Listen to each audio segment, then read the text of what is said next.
మిత్రులారా, ఇవాళ సదస్సు జరిగి ఉంటే ఆ సదస్సులో బుల్డోజర్ రాజకీయాలు, హిందుత్వ ఎజెండా గురించి మాట్లాడి ఉండవలసింది.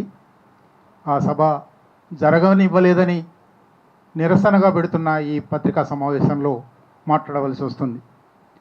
ఆ విషయం మాట్లాడను కానీ ఈ సభ జరగనివ్వకపోవడం కాంగ్రెస్ స్వయంగా చెప్పుకుంటున్న, కాంగ్రెస్ గత 10 సంవత్సరాలుగా రాహుల్ గాంధీ దేశవ్యాప్తంగా రాజ్యాంగం పట్టుకొని తిరుగుతూ చెప్పుకుంటున్న విలువలకు వ్యతిరేకం, చట్టానికి వ్యతిరేకం, రాజ్యాంగానికి వ్యతిరేకం, ప్రజాస్వామ్యానికి వ్యతిరేకం.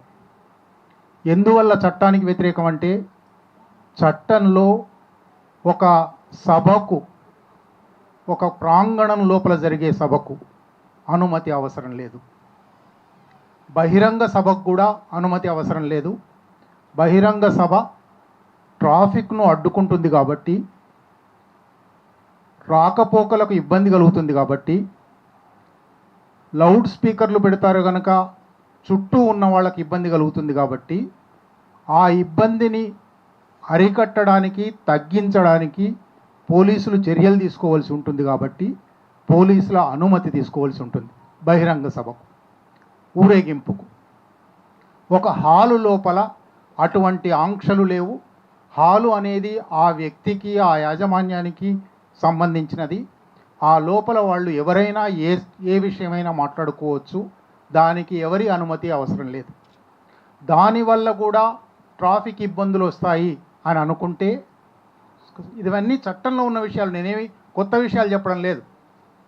పర్మిషన్ లెటర్ అనేది కాదు, లెటర్ ఆఫ్ ఇంటిమేషన్ అని పోలీస్ చట్టంలో రాసింది. లెటర్ ఆఫ్ పర్మిషనా, లెటర్ ఆఫ్ ఇంటిమేషనా? హాలులో జరిగినప్పుడు దానివల్ల ఏమైనా శాంతి భద్రతలకు భంగం వాటిల్లుతుందని, మాట్లాడే వాళ్ళ విషయాల వల్ల ప్రజా భద్రతకు భంగం వాటిల్లుతుందని అనుకుంటే అప్పుడు లెటర్ ఆఫ్ ఇంటిమేషనే తప్ప లెటర్ ఆఫ్ పర్మిషన్ కాదు. కానీ చట్టంలో ఉన్న విషయాలు, సరే పోలీసులు ఎంత చట్ట వ్యతిరేకంగా ప్రవర్తిస్తున్నారో అనేక సందర్భాలలో మనం చూసి ఉన్నాము. చాలామంది మాట్లాడి ఉన్నారు.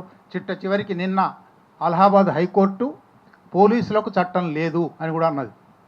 సుప్రీంకోర్టు ఎన్ని తీర్పులు ఇచ్చినా వాటిని పాటించడం లేదు. పోలీసులకు చట్టం అంటే లెక్కలేదు అని. పోలీసులకు చట్టం అంటే లెక్కలేదని ఇది కొత్త విషయం కాదు. కానీ ఈ సందర్భంలో ఒక హాలు లోపల ఫాసిజం మీద చర్చ జరుగుతుంటే, సదస్సు జరుగుతుంటే, ఈ సదస్సు జరగడానికి వీల్లేదు, ఫాసిజం మీద మాట్లాడుతున్నారు. ఫాసిజం మీద మాట్లాడకూడదా? ఫాసిజం అనేది 20వ శతాబ్ది రాజకీయాలలో ఒక ముఖ్యమైన పరిణామం. అది అన్ని సామాజిక శాస్త్ర పుస్తకాల్లో ఉంటుంది, చరిత్ర పుస్తకాల్లో ఉంటుంది. ఫాసిజం గురించి ప్రతి ఒక్కరూ తెలుసుకోవాలి. ఎందువల్లంటే అది 20వ శతాబ్దంలో కొన్ని కోట్ల మందిని చంపిన ఒక రాజకీయ వ్యూహం. ఆ వ్యూహం ఏమిటి? ఆ వ్యూహం మళ్ళీ పునరుద్ధరణ జరుగుతుందా? ఎప్పుడైనా మళ్ళీ వస్తుందా? ప్రతి మనిషి తెలుసుకొని ఉండాలి. చరిత్రలో గతంలో జరిగిన లోపాల గురించి తెలుసుకోవడం వర్తమానానికి అవసరం. కనుక ఫాసిజం మీద మాట్లాడడం అనేది ఒక అభ్యంతరకరమైన విషయం కాకూడదు. హాలులో జరిగే మీటింగ్కి అభ్యంతరం కాకూడదు. కానీ చట్ట వ్యతిరేకంగా పోలీసులు పనిచేశారు. ఇది చట్ట వ్యతిరేకంగా మాత్రమే కాదు, దాన్ని ఇంకా విస్తరించి రాజ్యాంగ వ్యతిరేకం కూడా. రాజ్యాంగంలో అధికరణం 19(1) భావ ప్రకటనా స్వేచ్ఛను, వాక్సభా స్వాతంత్ర్యాలను ఇచ్చింది. ఈ వాక్సభా స్వాతంత్ర్యాలు అంటే నాకు ఏదైనా మాట్లాడే, ఇంతకుముందు హరగోపాల్ గారు చెప్పారు, జేఎస్ మిల్ అయితే అన్రిస్ట్రైన్డ్ ఫ్రీడమ్ ఆఫ్ ఎక్స్ప్రెషన్ అన్నాడు. ఏ ఆంక్షలు లేని, ఏ అభ్యంతరాలు లేని భావ ప్రకటన స్వేచ్ఛ కావాలి అని. సరే, అక్కడి నుంచి వచ్చి రాజ్యాంగం 19(1) మన హక్కులన్నీ, ప్రాథమిక హక్కులు, వాక్సభా స్వాతంత్ర్యాలు ఇచ్చి 19(2), 19(3), 19(4), 19(5) శాంతి భద్రతలకు భంగం అయితే, రాజ్యానికి భంగం అయితే, విదేశాలతో సంబంధానికి భంగం అయితే, దేశ సమగ్రతకు భంగం అయితే రీజనబుల్ రిస్ట్రిక్షన్స్ పెట్టవచ్చు. రాజ్యాంగంలో చాలా స్పష్టంగా ఆ మాట రాశారు. హేతుబద్ధమైన ఆంక్షలు మాత్రమే విధించవచ్చు, రద్దు చేయొచ్చు అని ఎక్కడ లేదు. రద్దు చేయడానికి వీల్లేదు. 19(1) రద్దు చేయడానికి వీల్లేని అంశం. దాని మీద కావాలంటే ఆంక్షలు పెట్టవచ్చు. 100 మంది వస్తారా, 50 మంది కన్నా ఎక్కువ రావడానికి వీల్లేదు. 3 గంటల మీటింగ్ అంటారా, లేదు 2 గంటల మీటింగ్ పెట్టవచ్చు. రీజనబుల్ రిస్ట్రిక్షన్ పెట్టవచ్చు. అంటే ఇవాళ అసలు పూర్తిగా రద్దు చేయడం అనేది రాజ్యాంగం ఇచ్చిన వాక్సభ స్వాతంత్రాలకు కూడా వ్యతిరేకమైనది. అంటే ప్రజాస్వామ్యానికి వ్యతిరేకమైంది. ప్రజాస్వామ్యం 10 సంవత్సరాల పాటు ఈ రాష్ట్రంలో అమలు కాలేదు. నేను ప్రజాస్వామ్యాన్ని పునరుద్ధరిస్తాను, 6 హామీలు మా దేశ పార్టీ ఇచ్చింది, కానీ రాష్ట్ర పార్టీగా నేను 7వ హామీ ఇస్తున్నాను అని ఎన్నికల ప్రచార సభల్లో తిరిగి చెప్పి అధికారంలోకి వచ్చిన ప్రభుత్వం ఇది. అటువంటి ప్రభుత్వం ఇవాళ పూర్తిగా కేంద్ర ప్రభుత్వ నడకలు నడుస్తూ ఉన్నది. ఆయన రాష్ట్రీయ స్వయం సేవక్ కార్యకర్తగా ప్రారంభమయ్యాను అని చాలా చోట్ల చెప్పుకున్నాడు. రాష్ట్రీయ స్వయం సేవక్ సంఘ్ కార్యకర్తగా ప్రారంభమయ్యాను, చంద్రబాబు నాయుడు శిష్యుడిగా కొనసాగాను, ఇవాళ కాంగ్రెస్లో ఉన్నాను. సరిగ్గా ఇదంతా కూడా ఒక ఫాసిజం వరుస. ఫాసిస్టు రాజకీయాలను ఈ దేశంలో ప్రవేశపెట్టిన సంస్థలో ప్రారంభమయ్యాడు.